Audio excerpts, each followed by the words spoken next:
बिस्मिल्लाहिर्रहमानिर्रहीम। अस्सलाम वालेकुम स्टूडेंट्स, क्या हाल हैं जी। अल्लाह से दुआ करता हूँ कि आप सब खैरियत से होंगे। स्टूडेंट्स, आज का हमारा टॉपिक है जी इकोनॉमिक्स 401 असाइनमेंट नंबर 2 हमारे पास है, जिसको आज हमने सॉल्व करना है। तो स्टूडेंट्स, अपने टॉपिक को आगे बढ़ाने से पहले आपसे रिक्वेस्ट करूंगा कि अगर आपने मेरा चैनल सब्सक्राइब नहीं किया तो मेरे चैनल को सब्सक्राइब करें और साथ में बेल आइकन को प्रेस करें ताकि मेरी हर आने वाली वीडियो आप तक पहुंच सके। स्टूडेंट्स, बात करते हैं इकोनॉमिक्स 401 की असाइनमेंट नंबर 2 की। इसके टोटल 10 मार्क्स हैं और ड्यू डेट इसकी 29 है। यहाँ पे एक पूरा जो पैराग्राफ लिखा हुआ है, ये बताया जा रहा है कि कुछ जो है कोविड वैक्सीन की तैयारी के लिए बहुत सी जो है वो कंपनीज काम कर रही हैं। ठीक है, जिसमें जर्मन कंपनी जो है वो बहुत ज़्यादा काम कर रही है और वो चाहती है कि 2021 में 100 ऑफ 1 मिलियन जो है वो डोज वो तैयार कर सके। तो इसके लिए उन्होंने हमें सपोज टोटल रेवेन्यू जो है उनको आएगा, वो हमें टी आर की भी इक्वेशन दी हुई है और साथ में हमें टोटल कास्ट जो है वो भी दी हुई है। हमने ये बताना है कि उनको प्रॉफिट कितना होगा। ठीक है, तो इसके बारे में हमने पार्ट नंबर ए जो है कैलकुलेट किया हुआ है। प्रॉफिट मैक्सिमाइज लेवल जो है output for a price making firm, ये हमने फाइंड करना है। इसके बाद कैलकुलेट अमाउंट, टोटल अमाउंट हमने फाइंड करनी है प्रॉफिट मैक्सिमाइज लेवल्स की। ठीक है, जो हमने पार्ट नंबर 1 में किया है उसको हमने 2 में यूज़ करना है। ठीक है, इसके बाद हमने मैथमेटिकली प्रूव करना है कि slope of M R is twice the slope of A R. ये 3 चीज़ें हमने क्लियर करनी है, जिनमें पार्ट ए के 4 मार्क्स हैं, पार्ट बी के 3 मार्क्स और पार्ट सी के भी 3 मार्क्स। टोटल आपके 10 मार्क्स होंगे। ठीक है, इसके अलावा अगर आप किसी वजह से पूरे टाइम पे ड्यू डेट पे जो है वो असाइनमेंट सबमिट नहीं करवा सकते, तो आप असाइनमेंट जो है वो 24 आवर्स एक्स्ट्रा आपको दिए जाएंगे, फिर आप उसको सबमिट करवा सकते हैं। ठीक है, इसके अलावा फार्मेशन की बात हो रही है कि आपने फार्मेटिंग कौन सा करना है, तो टाइम न्यू रोमन आपने करना है और साथ में साइज़ जो है वो आपने 12 करना है, या आप जो एरियल है उसको भी यूज़ कर सकते हैं टाइम रोमन अगर आपको नहीं मिल रहा या आपके पास नहीं है। इसके अलावा आपने एम एस वर्ड में इसको बनाना है। ठीक है, इसके अलावा आपने कंपोज अपनी असाइनमेंट जो है वो आपकी एम एस ऑफिस में ओपन होनी चाहिए, अदरवाइज़ आपको मार्क्स ज़ीरो मिलेंगे। इसके अलावा आपने जो फ़ॉन्ट कलर यूज़ करना है वो ब्लैक एंड ब्लू कर सकते हैं। ठीक है, इसके बाद रूल फॉर मार्किंग ये आपको दिए गए हैं कि कॉपी नहीं करना है, एक्सेल में नहीं बनाना, पावर पेंट नहीं बनानी। ये सारी चीज़ें जो हैं यहाँ पे लिखी हुई हैं, आप इसको जो है वो डिस्कस कर लेना, चेक कर लेना। ठीक है, अब चलते हैं जी अपनी असाइनमेंट की तरफ। तो हमारे पास ये दोनों इक्वेशन दी हुई हैं। ठीक है, तो सबसे पहला पार्ट जो हमने फाइंड करना है प्रॉफिट मैक्सिमाइज फाइंड करना है। तो हम प्रॉफिट मैक्सिमाइज वहाँ पे फाइंड करते हैं जहाँ पे एम सी और एम आर दोनों क्या होंगे, इक्वल होंगे। ठीक है, यानी कि हम प्रॉफिट मैक्सिमाइज अगर फाइंड करना चाहते हैं तो वहाँ पे फाइंड करेंगे जहाँ पे दोनों क्या होंगे, इक्वल होंगे। ठीक है, अब एम सी और एम आर तो हमें दिया हुआ नहीं है, इसको कहाँ से फाइंड करेंगे। M C function can be found by taking derivative of a total cost function. Total cost function हमें टी सी जो दिया हुआ है इसका हम डेरिवेटिव लेंगे। डेरिवेटिव लेने के बाद यहाँ पे देखें M C is equal to derivative of T C with respect to Q. ठीक है, तो इसका डेरिवेटिव लेंगे तो आपको पता है यहाँ पे 40 है, ये कांस्टेंट है, इसका डेरिवेटिव क्या आ जाएगा, 0 आ जाएगा।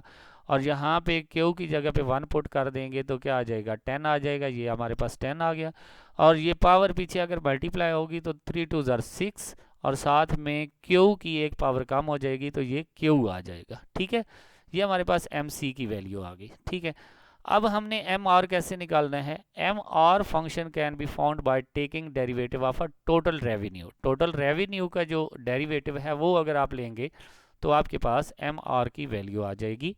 तो ये टी आर है हमारे पास टोटल रेवेन्यू, इसका डेरिवेटिव लेते हैं तो क्यू की जगह पे 1 आ जाएगा तो ये 150 आ जाएगा। ठीक है, माइनस ये 2 अगर मल्टीप्लाई होगा तो क्या बन जाएगा, 4 2 ज़ार 8 और क्यू की एक पावर जो है वो कम हो जाएगी तो यहाँ पे 8 क्यू आ जाएगा। ठीक है, अब आपने एम सी और एम आर दोनों की वैल्यू जो है वो फाइंड कर ली है, तो इनको दोनों को इक्वल रखकर दोनों की वैल्यू को लगाएंगे। ठीक है, ये हमारे पास एम आर की वैल्यू आ गई और ये हमारे पास एम सी की वैल्यू आ गई। ठीक है, अब ये 8 क्यू जो है इसको इधर ये माइनस हो रहा है, दूसरी साइड पे आकर क्या हो जाएगा, प्लस हो जाएगा। ठीक है, और ये 10 जो है ये इधर आकर क्या हो जाएगा, माइनस हो जाएगा। ठीक है, तो इस तरह हमारे पास 150 माइनस 10 क्या आ जाएगा, 40, और ये 6 प्लस 8 क्या बन जाएगा, 14 क्यू।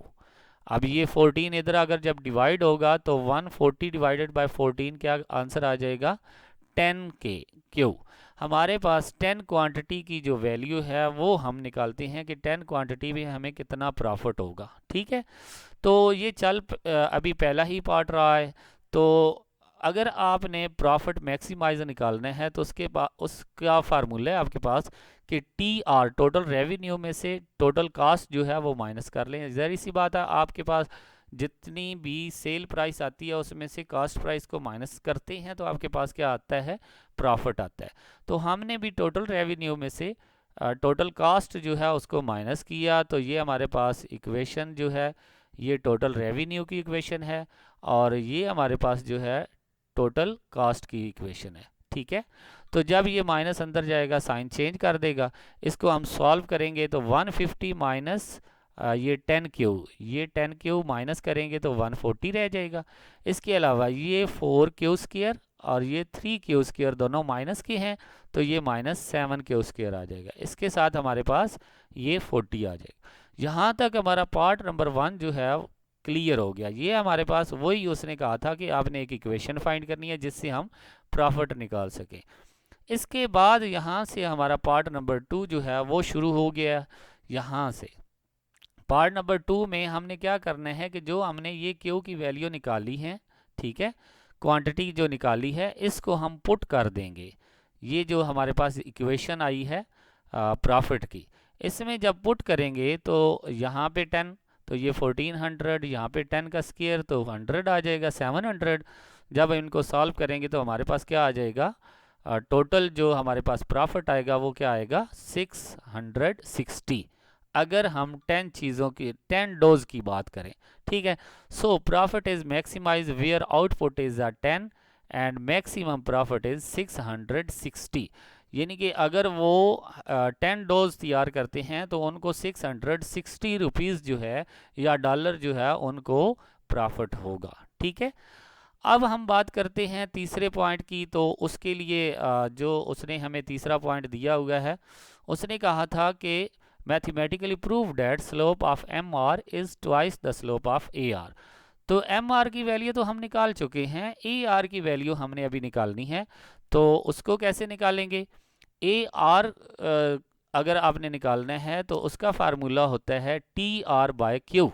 ठीक है, टी आर बाय क्यू। तो टी आर की वैल्यू हमारे पास कितनी है जी, ये आपको पता होनी चाहिए कि टी आर हमारे पास है जी 150। यहाँ से ऊपर मैं आपको दिखाता हूँ, ये हमारे पास टी आर की वैल्यू है। T R is equal to 150 Q minus 4 Q square. ठीक है, तो ये हमारे पास टी आर की वैल्यू आ गई। इसको अगर हम क्यू पे डिवाइड करें, टी आर को डिवाइडेड बाय क्यू करें तो हमारे पास ए आर की वैल्यू आती है। ठीक है, तो इसको डिवाइड करेंगे क्यू पे तो ये अलग अलग वैल्यू कर लेंगे। तो यहाँ से क्यू जो है क्यू से कैंसिल हो जाएगा, सिर्फ 150 रह जाएगा। और यहाँ से 2 क्यू हैं तो एक क्यू जो है वो क्या हो जाएगा, कैंसिल हो जाएगा, क्योंकि यहाँ पे क्यू स्क्वायर की बात हो रही है। ठीक है, यहाँ पे क्या है, क्यू स्क्वायर है, तो स्क्वायर के साथ एक कैंसिल हो जाएगा, पीछे सिर्फ क्या रह जाएगा, 4 क्यू।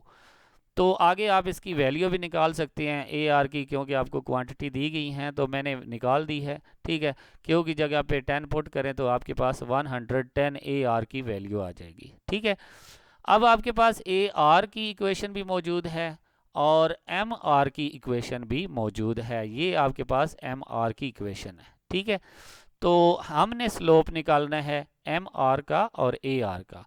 तो सबसे पहले एम आर का स्लोप निकालते हैं। तो एम आर के स्लोप के लिए आप क्या करेंगे, slope of M R is obtained by differentiating M R function with respect to Q. जो आपकी एम आर की इक्वेशन है उसका डेरिवेटिव ले लें तो आपके पास क्या आ जाएगी, उसकी इक्वेशन आ जाएगी, यानी कि उसका स्लोप आ जाएगा। ठीक है, तो एम आर हमारे पास क्या है, यहाँ से देखें ये हमने एम आर की इक्वेशन निकाली है, तो इसका डेरिवेटिव लेंगे तो क्या आ जाएगा, 150 तो एक कांस्टेंट है, ये तो ज़ीरो हो जाएगा, और क्यू की जगह पे 1 पुट करेंगे तो ये क्या आ जाएगा, -8 आ जाएगा। ठीक है, तो ये हमारे पास -8 हमारे पास आंसर आ गया। ठीक है, इसके बाद अगर आपने स्लोप ऑफ ए आर निकालना है तो ए आर जो फंक्शन दिया गया है उसका क्या करेंगे, डेरिवेटिव लेंगे विद रिस्पेक्ट टू क्यू। ठीक है, तो ए आर हमारे पास क्या था जी, यहाँ से देखें ये हमने ए आर की वैल्यू निकाली है। तो इसी तरह यहाँ पे 150 जो है ये चूँकि कांस्टेंट है ये ज़ीरो हो जाएगा, और क्यू की जगह पे 1 आ जाएगा तो सिर्फ हमारा आंसर क्या आ जाएगा, -4। तो ये हमारे पास -4 आंसर आ गया। अब ज़रा आप देखें जो उसने कहा था कि slope of M R is twice as the slope of A R, तो ज़रा देखें स्लोप ऑफ एम आर क्या आ रहा है, -8, और स्लोप ऑफ ए आर क्या आ रहा है, -4, तो ये देखें डबल है। ठीक है, तो हेंस हमने प्रूव कर दिया, नीचे आप लिखेंगे हेंस प्रूव डेट कि slope of M R curve is twice as the slope of A R. Okay जी, तो इस तरह आपके ये तीनों जो है ये क्वेश्चन कंप्लीट हो गए हैं।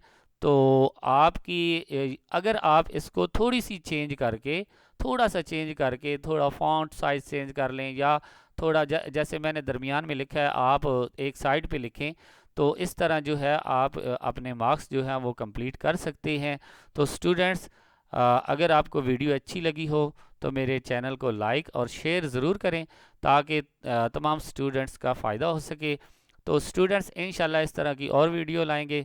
नेक्स्ट वीडियो तक इजाज़त दें, अल्लाह हाफिज़।